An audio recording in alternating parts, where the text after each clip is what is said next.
Okay guys, maybe a quick video, we'll see. I have a lot to cover. We're going to give you key levels to pay attention to. I'm going to show you the facts. You decide for yourself how you want to play this. I'm just going to show you why I think people are being a little bit too bullish on Bitcoin. If you look at the indicators, it's not looking so bullish. Either way, I'll give you upside targets and downside targets to pay attention to. And I'll just, again, give you the facts. Guys, I normally don't put videos up on the weekends, so my viewer count is going to be a little less. So if you don't mind leaving a like, subscribing, and commenting below, it would help out the channel a lot. If you want to get leverage trading, guys, the exchanges I use and trust are Coincatch, BitUnix, and BingX. Coincatch is no KYC. This is a tutorial video I put up teaching you how to trade. So if you want to learn how to trade on Coincatch, I'll put a link to this video now if you want to check it out. All those links to sign up are pinned in the first comment description. BitUnix is no KYC. BingX does require KYC, but again, all three great exchanges do use.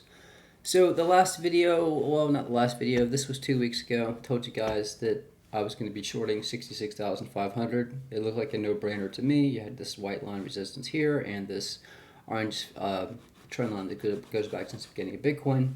So that's why I said I was going to short. Put link this video now if you want to check it out.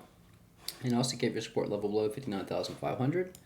You see that's how it played out. We got rejected 66,500 and came down to our support.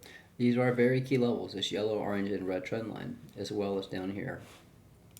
The most recent video I put up, this was 7 days ago, said 6 reasons why I'll be shorting Bitcoin again very soon. I was showing you key levels. If we get above 62K, 62,400, next point was 63,578. Also, we're showing you why this is a very key resistance level. We did push up all the way to 64,500. I'll put a link to this video now if you want to check it out. The great thing about being in a paid Discord, our community, we're always helping each other out, sharing charts. This guy, Toby James Dawson, posted a chart and actually nailed actually the top for this rejection is 64,400. So again, you know, having a community that's always sharing charts, it's not just me, everybody contributes. If you do want to join our Discord, guys, I'm sure you're smart enough to figure it out. Links in the description. So you can see we did push up, we got rejected. Again, I was saying that it was likely we would not get, you know, above this point, or this would be an area to look for a short. We did get a scam wick all the way up to this point, and then we got rejected and came down. And the support levels I gave you down here around 59,700 to 58,611, which I mentioned in the previous video. As you can see here, these were the areas where you would go long. And we pushed up. And then I basically, you know, I keep everyone updated Discord. This under updates. This was on 10/10. I said if you want to chance it, long would be 58,200 to 58,400 D1 and H1. I was explaining why. Again, same targets I gave you in the previous video. And you can see we held. I said watch for a daily open above this key level. We did, and we started pushing up. And then I said I added a yellow trend line. Just following this line, you get a wick here, wick here, wick here, wick here. So that made sense. Plus we had a fib channel line here, 63,500. And then actually, you know, went into detail explaining, look, we have this trend line here, right? We have this trend line here, and we have this fib channel line here. That's a lot of confluence. Now, there's no guarantee we would push up to that point, but if we did, that'd be a point too long too, and that'd be a point too short. And you can see we pushed up to it. I said we're very close to see if we get a rejection. We got a rejection right at where this fib line and trend line intersect. And then we dropped, and then we came up for a double tap, as you can see right here. Made contact, and then we started dropping. So again, that is why I said that'd be point two, potentially long two or short. And you can see we got a rejection, and now below this trend line, this right here is 63,277. So again, that is what you're watching. If we get above, now if we break above this trend line here, be careful of scam wicks, 63K, and if we get daily opens above that, especially if we get daily opens above 63,828, then I think it's very likely we're headed to test resistance levels around 67,500. If we get above that, get bullish at least up to 70K. I'll come back and give you key levels. I just want to cover a few charts. This is the hourly. I'll come back and give you your hourly support and resistance levels. But I want to show you why. I know everybody's super bullish on Bitcoin. They think it's just going to continue going up. Maybe it will. I'm just going to show you the facts. And again, you decide for yourself. So we know, so this is the unemployment rate. You can see typically what happens when it bottoms. it doesn't just bottom and just keep going sideways. Unemployment, when it bottoms, it shoots straight up, and you can see these vertical gray bars. These are recessions. We bottom, it pushes up, it's recession. Bottoms, pushes up, recession. Bottom, pushes up, recession. Every time, bottom, up, recession. Bottom, up, recession. Repeatedly. See, it happened in 2000. About 2008, global financial crisis. That happened right here. This was our recession we had when COVID happened. And notice again, unemployment is all-time low and it's pushing up. So again, it just makes sense. Every other time unemployment just shoots straight up, and that indicates a recession. The yield curve, another indicator of a recession. When the yield curve uninverts, when it pushes back up above zero, you see these vertical gray bars, it means a recession. Pushes above, recession. Pushes above, recession. Pushes above, recession. The yield curve's uninverting, is pushing above, another indicator of a possible recession. Then you have, well, the Fed just lowered interest rates. A lot of people think that's bullish, but typically when the Fed lowers interest rates, it's because something's about to happen, and it's usually not a good thing. It means a recession is pending, or it's going to happen soon. We don't know exactly when, but all these indicators, all these signs are pointing to a recession. And you can see here the Fed lowered interest rates, and this vertical gray bar is a recession. You can see they lowered interest rates. This is we had a COVID crash, and now they're lowering interest rates again. Another sign, another clue. This is oil. You can see this was, again, this vertical yellow line right here. This was our COVID crash. You know, I see something very similar playing out. Back here, this was, the 2nd of July, 2018. Oil dropped, almost 45%. And you can see up here, this was the 7th of March, 2022. The price of oil dropped, 50%. Keep this in mind. If the price of oil comes down, that means there's less demand, which means that the economy, the global economy is slowing. Less demand for oil, less freight being transported. It's just if people aren't using oil or gas, that means the economy is slowing down. But I see something repeating here. I see a pattern. Let me find my brush tool here. So you can see this was our resistance, resistance, resistance, resistance. We broke above resistance. We hit our next resistance level, got a little fake out to the upside, and down we came. Well, it looks like that's the same thing that's playing out. Resistance, resistance, resistance, resistance. We might get a little fake out up to potentially maybe $89 a barrel. But we do know this. This was when the COVID crash happened and oil tanked. We came right down to this key level right here. This was around $11.66 a barrel, which is insane. Again, nobody was driving, nobody was delivering stuff. There was no demand for oil. So we know that if oil breaks below $65 a barrel, we're breaking a key support level. That means bad things are coming, just like right here.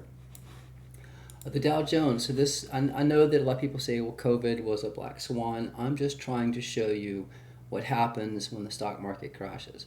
A lot of people think that, when the stock market crashes, Bitcoin would be a hedge, or when the DXY crashes, Bitcoin would be a hedge. You would think the same thing about gold, but that's not what happened. So when COVID happened, our COVID crash, the Dow dropped 38%. Again, this is the 20th of February, 2020. You can see the DXY. A lot of people probably don't know this, but the dollar actually crashed. The dollar crashed again. This is all February, the 20th of February 2020. COVID happened. Dollar crashed 5.5%, and then it shot straight back up. You can see gold. Now, the reason I think gold dropped is because when the stock market crashed, a lot of people were covering their losses by selling gold. Gold dropped over 14%. So if gold is a hedge against the inflation and the U.S. dollar and the stock market, why the hell did gold drop 14%? And Bitcoin, when COVID happened, Bitcoin dropped 62%. So the Dow dropped 30%. Let's see, gold dropped 14%. Bitcoin dropped 62, almost 63%. Bitcoin got hit the hardest. It's one of the riskier assets. So all I'm saying is, if there is a recession, and as I just showed you, all the indicators show, once unemployment bottoms, it typically just continues up, indicator of a recession. Yield curve uninverts, that's happening now, indicator of a recession. The Fed's already lowered interest rates, indicator of a recession. If oil is already it's down 50% from its previous high back in March 2022. So we know if oil breaks below 65, let's just say 65, 64, we know that oil has a lot more downside. Again, less demand for oil means the economy is slowing. And I'm just showing you, just historically, we know that when the stock market crashes, Bitcoin comes down as well. And if it's something serious like a recession, even if the dollar comes down, the dollar dropped almost 5.5%, gold still dropped, and Bitcoin had one hell of a drop. So I'm just saying, if we have a recession, don't expect Bitcoin to push up. It's going to follow the stock market, and it's going to get hit a lot harder. Now, I'll go back and give you your key levels, on the daily and hourly, but I can just tell you this, if we do enter a recession, this could take a long time to play out.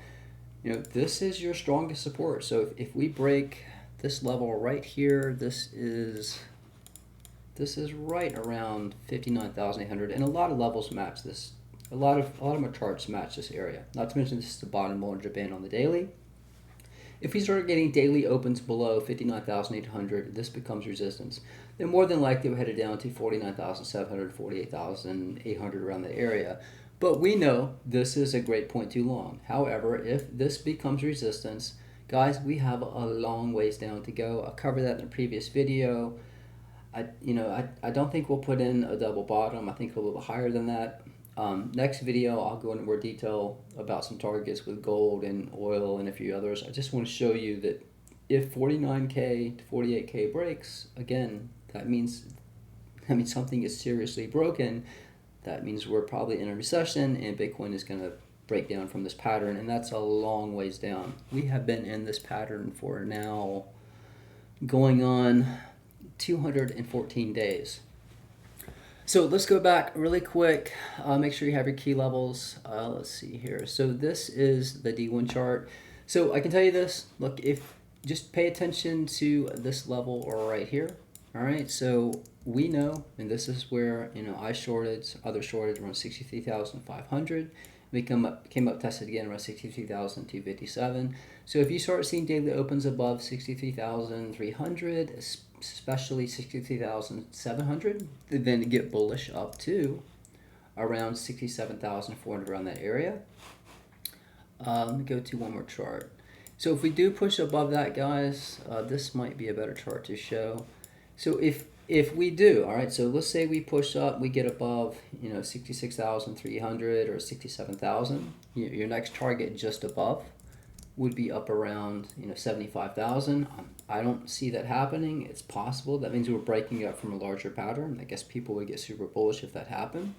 We could just put in a double top. And keep in mind, guys, this could play out for a long time. I mean, this could go on and on, just kind of sideways. Now, obviously, for us to go sideways and stay at the current price, we would have to break up from this pattern. But do not forget the significance of this yellow line right here. So if we push up, this would be a point to open a short. We get scan wicks all the time. Get scan wick all the way up, take out liquidity. There's a lot of liquidity around 70K. Push up, take out the liquidity, and then down we go. Again, I just think with the possibility of a recession and seeing how Bitcoin reacts when the stock market drops, I'm not bullish on Bitcoin right now. I think it's safer just swing trading. I would not be hodling right now. I would wait and get Bitcoin at better prices. We'll see what happens. But again, your strongest support is around 60K, even on the hourly. 59,900 is your key support right now. And then again, like I said, if that becomes resistance, the bottom of this pattern we're in looks to be right around 49,700, possibly down to 48,500. Great point too long, but if that breaks, we're going way the hell down. On the hourly, let's see here. Where's my hourly chart? So again, this is just your key levels on the hour. Your current, well, we'll have to see if this is support or resistance. It looks like it's resistance currently at 62,438. If we push up, we do have this trend line the price has been respecting, but your next resistance level above pay attention to is around 63,527.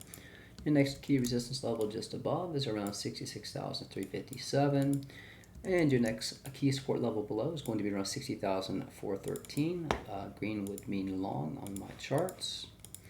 And again, like I said, 59,000, 58,900 is a very strong support level. We have a fib channel line in this direction that prices have been respecting. And then you can see we have this trend line that price has been respecting as well. So a lot of support, but if 58,900 breaks, that becomes resistance, then more than likely we are probably headed down to test these lower targets down here. And again, I will be longing this, but if it breaks and becomes resistance, we have a long, long ways down.